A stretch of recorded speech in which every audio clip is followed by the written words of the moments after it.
is Britt and Cammy with Empty Nest to Travel. We are here in Cisco, Texas. We are at an abandoned zoo. This zoo was built in the 1920s when there was an oil boom going on, and Cisco was a booming little place. The zoo ended up shutting down probably about 10 years later. It was kind of short-lived. But we're here to check it out and see what's going on in Cisco, Texas. So come along with us. Look how tall you are. I'm so scared. There's nothing up there. You need some water? Okay. It is a little bit of a walk from your car to get to the old abandoned zoo, but the trail's marked.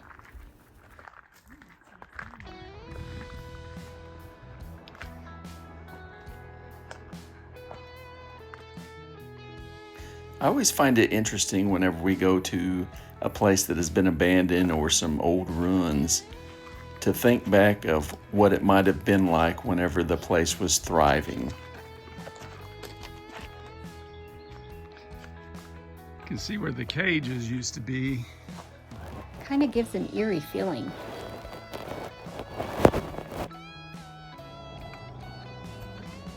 You can tell over the last 90 years that there's been quite a bit of vandalism done to this place, but it's still recognizable as an old zoo.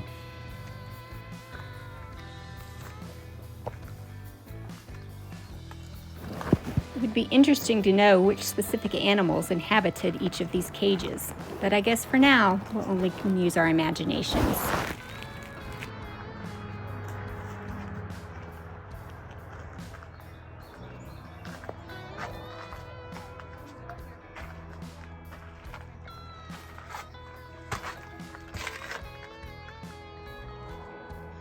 Now, this one smells kind of skunky, so I ain't going in that one.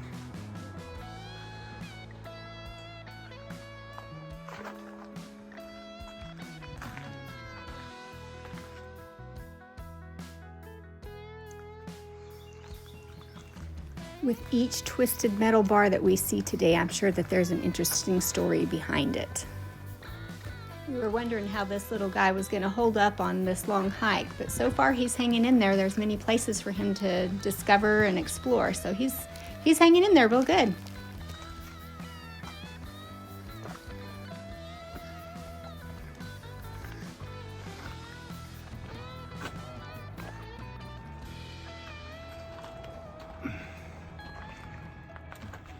These steps are very pretty and interesting. It's like with every step that we take, we're stepping into a piece of history that was unknown to us.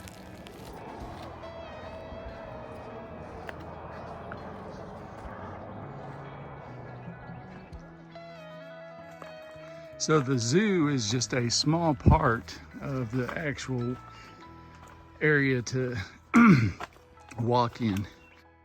Since it was just a small town and this was built in the 30s, I mean, you can't expect it to be like the Dallas Zoo or something. It's just a little bitty zoo.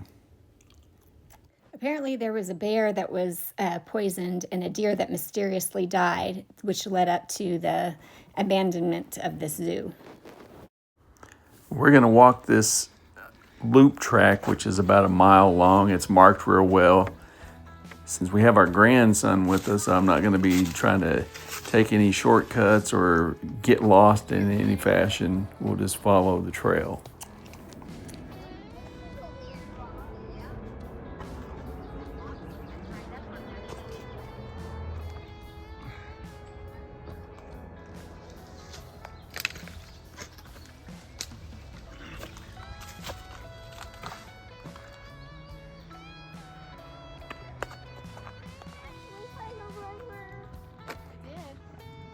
Where was it?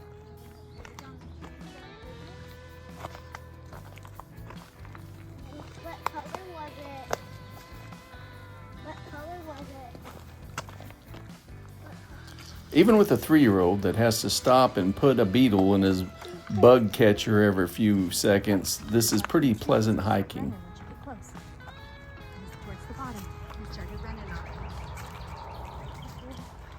Where is he now? What color was it? He's on that inside of this tree somewhere.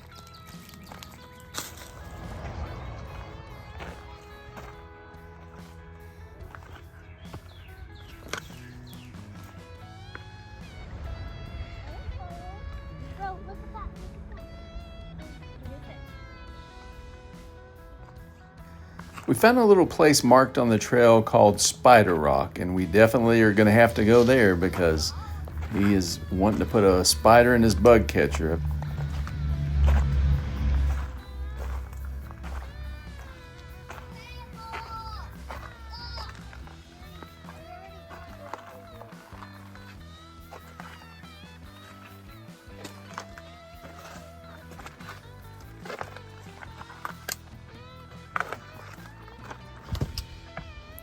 Well, I'm climbing up a little bit ahead of them on Spider Rock just to make sure that it's going to be safe enough for a 3-year-old to be able to get on top of.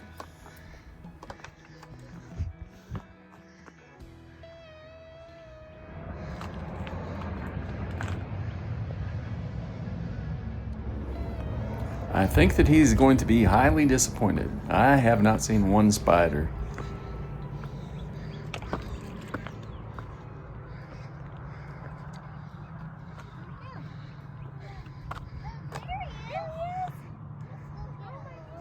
Well, this may be the last time our daughter lets us take him anywhere.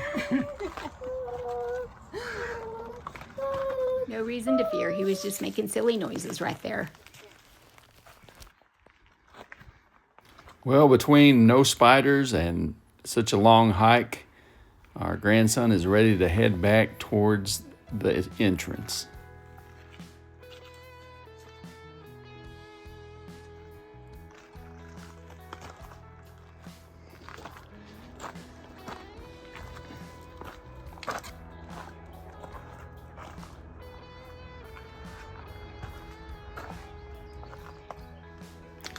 Well, we are almost to the entrance. Now, there's a tree at the entrance that is very interesting that I don't understand what they're trying to do. I have no idea what all these air fresheners are about. Just across from the abandoned zoo is the abandoned pool. Back when this pool was built, it was one of the biggest pools in the world. Of course, it's abandoned now and just the remnants of what it was. They got a picture posted of what it used to be like back in '64. There is a park area where you can have lunch and a little play area for the kids out here. All the trash cans out here are in remembrance of the zoo with the different animals painted on it.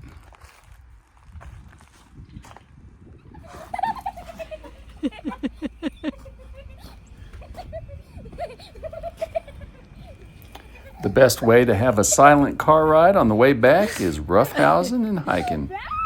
You're funny. Little guy fell right asleep as soon as we buckled him in. What a great day.